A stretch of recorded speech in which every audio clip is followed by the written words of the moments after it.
The psychology department is one of the most popular programs in the university. I spoke with chair of the graduate program, Dr. Joanne Beaver, about the psychology department. The graduate programs started in the late 1970s, the master's program, and then we added the doctoral program in 1990. And so the master's programs have evolved over the years, but eventually we became a very strong focus with systemic approaches to counseling.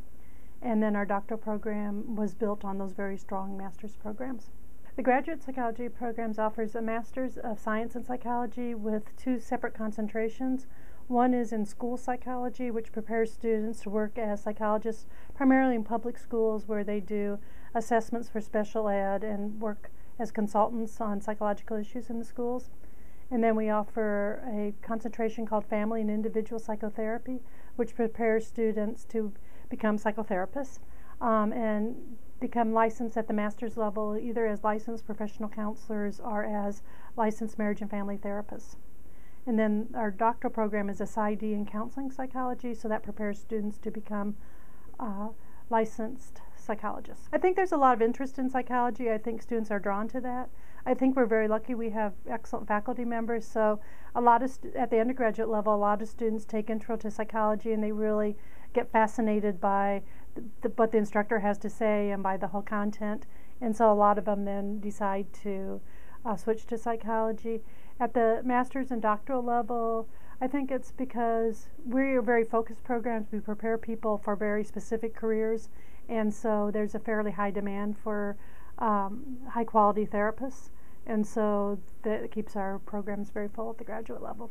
I also spoke with Associate Professor Dr. John Gomez about the undergraduate program in the psychology department.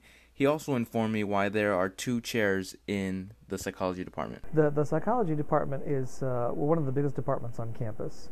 So we identify the single psychology department as the undergraduate program and the graduate programs.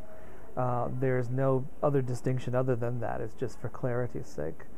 It's not two departments. Let's be real clear on that. Same budget, same line item in the administrative structure. There's two chairs because of the size and because of the complexity of the concerns of each entity. There's an undergraduate chair and there's a graduate chair. The graduate chair, for example, has to be concerned with things like accreditation with the American Psychological Association, and is managing 3 different master's programs in addition to the doctoral program. That's a full plate right there of things to manage. The undergraduate program is managing about 150 students, majors on campus. That's one of the largest majors on campus, at least one of the top 3 consistently. That's a handful all by itself as well. So this is the reason why it's unrealistic to ask one person to manage 2 vastly different types of needs, and then just the sheer volume of the time needed to attend to both. The undergraduate program is a graduate school preparatory program. Most students, when they declare a major, and that's a lot of students, we're one of the largest majors, as I said before, when they declare a psych major, we inform them immediately that in order to be called a psychologist, you have to have more than a bachelor's degree. So with that in mind, these are students oriented from the get-go towards a graduate degree, at least a master's degree, and many of them are interested in a doctoral degree. If you think of the nature of what we're doing, the nature of who we're working with, we're not working with things, we're working with people. The margin for error is pretty small, and you begin to understand why additional study beyond a bachelor's degree is pretty important. I think students discover psychology, of all things, because of what we offer, but also something about the field. And the field is that many of us, and this was certainly my story, you take a psychology class and it's fascinating, it's interesting. How can you not be attracted to a class that's learning about yourself and how your mind works and how we grow into the people that we are, and all the interesting stuff that's in an introduction to psychology class. The fascination of self-discovery attracts them to the field, and they say, hey, I think I want to be a psychology major or a psychology minor. As they mature, freshman year, sophomore year, what you find in psychology is it blends and matches very well with our values. Alejandra Ortega, a psychology major, told me what drew her to the psychology program. What made me want to become a psych major was basically that I've always been really interested in figuring out what people do and why they do the things they do, and I always kind of find it really interesting also that you may meet someone and you don't know what's going on inside their head.